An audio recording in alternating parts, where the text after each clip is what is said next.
Hello viewers, இன்னைக்கு நம்ம பார்க்க போறது Attack on Titan episode 85 part 1.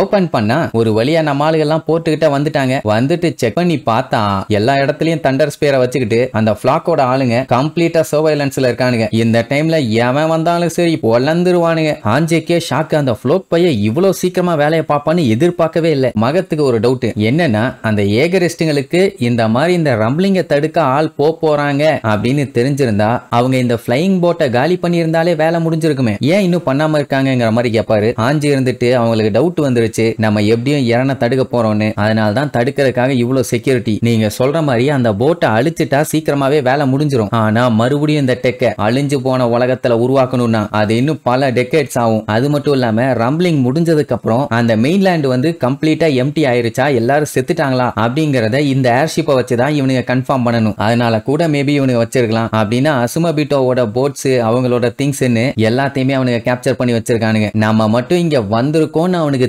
தெரிஞ்சதுனாலே போதும், கண்டிப்பா அந்த ஃபிளைங் போட்டை காலி பண்ணிடுவானுங்க. இதை தடுக்கிறது ரொம்ப ரொம்ப கஷ்டம். அதுக்காக இவங்க 9 டைட்டன்ஸ் இறக்குனாலுமே வேலைக்கே ஆகாது. ஆனா இத்தனை பேர்த்த மேனேஜ் பண்ணிட்டு இருந்தா டெஃபினட்டா இவங்களால அந்த ஃபவுண்டிங் டைட்டனை தடுக்க முடியாது. அப்போ இவங்க ஏதாச்சும் பிளான் பண்ணி ஆகணும். என்ன பண்ணலாம்னு யோசிச்சுட்டு இருக்கும்போது மேல பாத்தீங்கன்னா ஒரே புகமூட்டமா இருக்குது. வேற ஒண்ணும் இல்ல, டைட்டன்ஸுங்க எல்லாம் அந்த கடல்ல நடந்து போறதுனால அந்த ஸ்டீம் மேல உருவாகுது போல. சரி ஓகேன்னு சொல்லி மொத்த டீம் மெம்பர்ஸையும் மீட் பண்ணி இப்போ அங்க இருக்க எல்லாத்தையுமே அட் அ டைம்ல கொன்னா மட்டும்தான் அந்த ஃபிளைங் போட்டை நம்ம செக்யூர்டா காப்பாற்ற முடியும், இல்லனா அழிச்சிருவானுங்க. ஆனா இந்த பிளானை ஒர்க் அவுட் பண்ணோம்னா நமக்கு எல்லா டைட்டனுமே வேணும், கூடவே எல்லா வெப்பனுமே வேணும். அப்படி சண்டை போட்டாதான் முடியும்னு கோனி எல்லாம் ரொம்ப கவலைப்படுவான். என்னடான்னு கேட்டா, நம்ம இப்படி எல்லாம் பண்ணோம்னா அசுமபிட்டோவை காலி பண்ணிடுவாங்களே அப்படின்னு கவலைப்படுவானுங்க. ஏண்டா அவங்க எல்லாம் எங்கேயோ இருந்து வந்தவங்கடா, நம்ம ஹோம்லேண்டையும் அட்டாக் பண்ணிருக்காங்க, அப்புறம் எதுக்கு அவங்கள பத்தி கவலைப்பட்டு இருக்கேன்னு கேட்டா, அப்பதான் பீக் ஒரு மேட்டர் சொல்லுவான். அசுமபிட்டோ செத்தா ஒரு பெரிய பஞ்சாயத்து இருக்குதுன்னு. அந்த ஃபிளைங் போட்டை ஓட்டுறதுக்கு பைலட் தேவை. அந்த வேலையை அன்யா குப்பன் சூப்பராகவே பண்ணிடுவான்னு வைங்களேன், அவனுக்கு ஓட்ட தெரியும். ஆனா அசுமபிட்டோவோட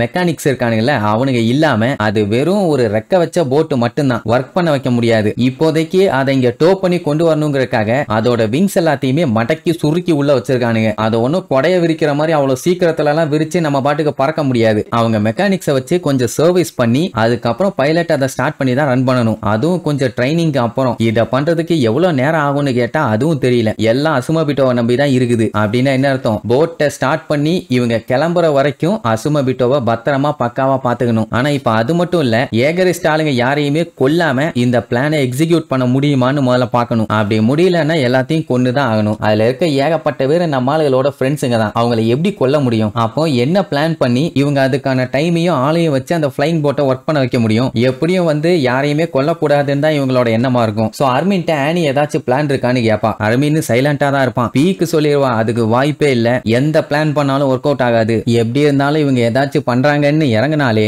அந்த ஃபிளைங் போட்டை இவங்க கைவிட வேண்டியதுதான். கோனியால ஏத்துக்க முடியல. ஏண்டா நாங்க இங்க வந்ததே மக்களை காப்பாத்துறதுக்காக, அப்படி இருக்கும்போது எங்களோட ஃப்ரெண்ட்ஸே நாங்க அதுக்காக கொல்லணுமா, என்ன கொடுமை இதுன்னு புலம்பி தள்ளுவான். உடனே ஆனியும் ஆமா நீங்க சொல்றதும் கரெக்ட் தான், இந்த ஆபரேஷனுக்கு கண்டிப்பா உங்களால ஹெல்ப் பண்ண முடியாது, சொல்ல போனா எக்ஸ்பெக்ட் பண்ணவும் முடியாது, ஏன்னா நீங்க எங்கள மாதிரி இல்ல, அந்த வாலை நீங்களா டிஸ்ட்ராய் பண்ணீங்க, நாங்க தானே பண்ணி ஏகப்பட்ட பேர்த்த கொன்னோம் அப்படின்னு அவ சொல்லும் போது ரெய்னருக்கு ஷாக் ஆகும். ஏன்னா இதே வார்த்தையை தான் அன்னைக்கு இறனும் சொன்னான். உடனே ரெய்னருக்கே இப்பதான் புரியுது, ஓ இதை மீன் பண்ணி தான் அவன் சொல்லியிருக்கானான்னு. அதாவது இவங்க கொல்லணும்னு ட்ரைனிங் ஆகி வந்திருக்காங்க, ஆனா நம்ம ஆளுங்க அந்த மாதிரி எல்லாம் இல்ல, இவங்க தானே அந்த மாதிரி மாத்துனாங்க. சோ அதனால ரெய்னர் என்ன சொல்லிடுவான், நீங்க யாரும் இறங்கி சண்டை போட வேண்டாம், ஒரு சேஃபான பிளேஸ்ல கேபி ஃபால்கோ இவங்களோட பத்திரமா இருங்க, ஏன்னா ஏகரிஸ்ட் ஆளுங்க உங்களை பாத்துட்டாங்கன்னா அதுக்கப்புறம் அது பெரிய பிரச்சனை ஆயிரும், நீங்க அப்புறம் சண்டை போட்டு தான் ஆகணும், சோ இதை விட்டு தள்ளிருங்க, நாங்களே சண்டை போட்டுக்கிறோம்னு சோகமா சொல்லுவான். அப்படின்னா நீங்க எங்க ஃப்ரெண்ட்ஸுங்களை கொல்றத நாங்க வேடிக்கை பார்க்கணுமா? அது மட்டும் இல்லாம இந்த சிச்சுவேஷனை டைட்டன்ஸால மட்டும் சால்வ் பண்ண முடியுமா? கண்டிப்பா கஷ்டம் தான், ஏன்னா அவனுங்க வச்சிருக்கிறது பூரா தண்டர் ஸ்பியர்,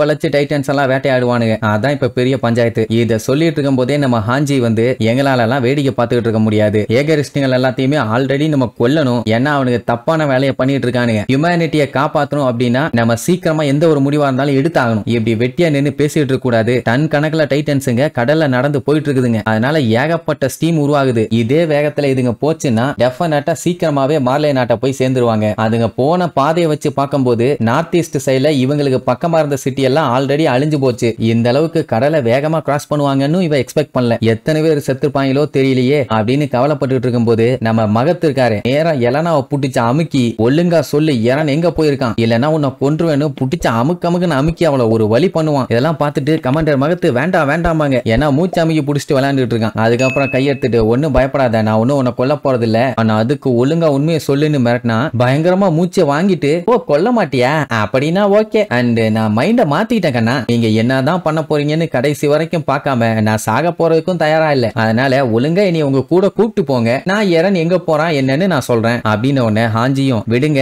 இப்போதைக்கு நமக்கு முக்கியம் அந்த போட்டு மட்டும்தான், அது மட்டும் இல்லாம இவளை டார்ச்சர் பண்றதுக்கும் இப்ப டைம் இல்ல, வெயிட் பண்ற ஒவ்வொரு செகண்டும் டைட்டன்ஸுங்க முன்னேறி போய்கிட்டே இருக்குங்க. இதை கேட்டோன்னே கமாண்டர் மகத்து உடனே ஜீனு மிகாசா அர்மினு நம்ம கோனி இவங்க எல்லாத்துக்கிட்டையுமே என்னைய மன்னிச்சிருங்க, லாஸ்ட் நைட் நான் ரொம்ப தப்பா பேசிட்டேன், நாங்க ஜஸ்டிஸ்னு பேசிட்டு இருந்ததே ஒரு முட்டாள்தனமான விஷயம் தான், நாங்க பண்ணது எல்லாம் தப்பு, அதை சரி பண்றதுக்காகவே நாங்க எல்லா தப்பையும் இன்னும் பண்ண ஆரம்பிச்சிட்டோம், மார்லேக்கு ஒரு நல்லதை பண்ணணும்னு நினைச்சுதான் நான் இது எல்லாத்தையுமே பண்ணேன், ஆனா இந்த சண்டையில ஒரு நியாயமே இல்ல, நீங்களா தப்பு பண்ணீங்க அவங்க எல்லாத்தையும் நாங்க கொல்றதுக்கு, தப்பு பண்ணது எல்லாருமே உங்க முன்னோர்கள், அவங்க பண்ண தப்புக்கு நீங்க என்ன பண்ணுவீங்க, இதுல உங்க தப்பு எதுவும் இல்ல, அது மட்டும் இல்லாம பீக்கு ஆனி ரெய்னர் நீங்க 3 பேருமே குற்ற உணர்ச்சியில வாழணும்னு அவசியமே இல்ல, ஏன்னா இது தப்புன்னு உணர வேண்டியது நம்மளோட கடமை, காலங்காலமா போருங்கிற பேர்ல ரத்தத்தை பார்த்துக்கிட்டு தான் இருக்கும், நம்ம தான் ஃபியூச்சர் ஜெனரேஷனுக்கு சொல்லி வளர்க்கணும், அப்பதான் எல்லாத்தையும் மாத்த முடியும், இப்படியே சண்டை போட்டுட்டு இருந்தா அது கண்டினியூ ஆகி போய்கிட்டே தான் இருக்கும், இதை முடிக்கணும்னு சொல்லி நாங்க முடிவு பண்ணி இப்படி ஒரு முடிவு எடுத்ததுனால தான் எரன் இனிமேட்டு இந்த மாதிரி ஒரு பிரச்சனையே வேண்டாம் அப்படின்னு சொல்லி எல்லாத்தையுமே அழிக்கணும்னு முடிவு பண்ணிட்டான். சோ நம்ம முட்டாள்தனமா கொல்றதை என்னைக்கு நிறுத்துறோமோ அன்னைக்கு தான் இது எல்லாமே ஸ்டாப் ஆகும், அதோட ஆரம்பமா நான் உங்க எல்லாத்துக்கிட்டையுமே மன்னிப்பு கேட்டுக்கிறேன், இனிமேட்டு தேவையில்லாம அந்த பல விஷயத்தை பத்தி பேசிக்கிட்டு நம்ம சண்டை போட வேண்டாம், இந்த ஒரு டைம் மட்டும் நம்ம கைகளை ரத்த கரையாக்கி மக்கள் இனத்தையே காப்பாத்தலாம்னு சொல்லி மன்னிப்பு கேட்பாரா, ஆனா அர்மின் அதெல்லாம் முடியாது, என்கிட்ட ஒரு பிளான் இருக்குதுமா, அப்படியே கட் பண்ணா இந்த பிளாக் இருக்கானே அங்க பாருங்கயா, அங்க பாருங்க அந்த ஸ்டீம், இந்த மாதிரி வரலாற்றுல வர ஒரு மாற்றத்தை இனிமேட்டு நம்ம லைஃப்ல என்னைக்குமே பார்க்க போறது இல்ல, உங்களுக்கும் சேர்த்தி தான் ஹிசரு, நீங்க வாழ்ந்த வளர்ந்த பார்த்த எல்லா நாட்டோட சிவிலைசேஷனும் மொத்தமா அழிய போகுது, சொல்ல போனா இனி புது உலகமே பிறக்க போகுது, நீங்க இனிமேட்டு எதை பத்தியுமே கவலைப்பட வேண்டாம், இந்த ஐலாண்டுக்கு என்னென்ன பண்ணலாம்னு நீங்க போக்கஸ் பண்ணீங்கன்னா மட்டும் போதும், நல்ல விஷயம் என்னன்னா உங்களோட சூப்பரான இன்ஜினியர்ஸ் எல்லாருமே இங்கதான் இருக்காங்க, அவங்கள வச்சு என்னெல்லாம் பண்ணணுமோ அதெல்லாம் பண்ணுங்கப்பா, அவனுக்கு பேயடிச்ச மாதிரி இருப்பானுங்க, என்னடான்னு பார்த்தா இவங்கள அவனோட கண்ட்ரோலுக்கு கொண்டு வரணுங்கிறதுக்காக ஆல்ரெடி எதிர்த்த 3 பேர்த்த போட்டு தள்ளி இப்போ பயன்படுத்தி உட்கார வச்சிருக்கான், இப்போ ஒத்துக்கலன்னா இன்னும் நிறைய பேர் சாவாங்கன்னு உடனே கியோமி இருந்துட்டு நீ நல்ல மூட்ல இருக்க போல,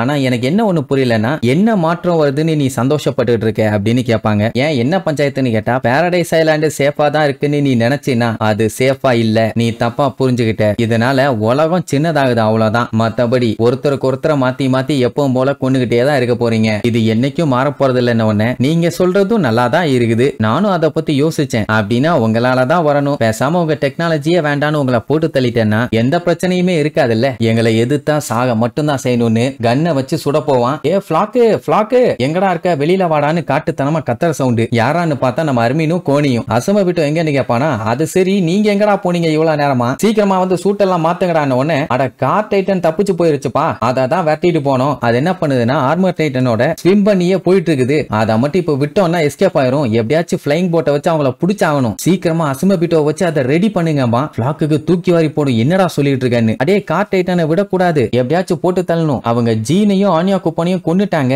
இப்போ சவுத் சைடு போயிட்டு இருக்காங்க, சீக்கிரமா தடுக்கணும்னு பரபரப்பா சொல்லுவான், உடனே கோனி இருந்துட்டு அங்கதான் பிளைங் போட் இருக்குது, வா நம்ம சீக்கிரம் போலான்னு அவனை கூப்பிடுவான், அர்மீன் அடிச்சு பிடிச்சு நான் போறேன் சீக்கிரமா ஆள் அனுப்பு அப்படின்ட்டு போவான், அப்போ பிளாக்கும் எதுவும் பேசாம அப்படியே லுக்கூட்டு இருப்பான், அர்மீனுக்கு ஷாக்கு, ஐயோ நம்பிட்டானா இல்ல டவுட்ல இருக்கானா கண்டுபிடிச்சிருவானான்னு உள்ளுக்குள்ள அப்படியே நடுங்குது, சரி இனி இதுக்கப்புறம் பிளாக் பைய கண்டுபிடிச்சானா நம்மளுக்கு எந்த ஒரு பஞ்சாயத்தும் இல்லாம அந்த பிளைங் போட்டை எடுத்துட்டு போயிட்டாங்களா இல்லையான்னு அடுத்தடுத்த எபிசோட்ல பார்க்கலாம். டாடா.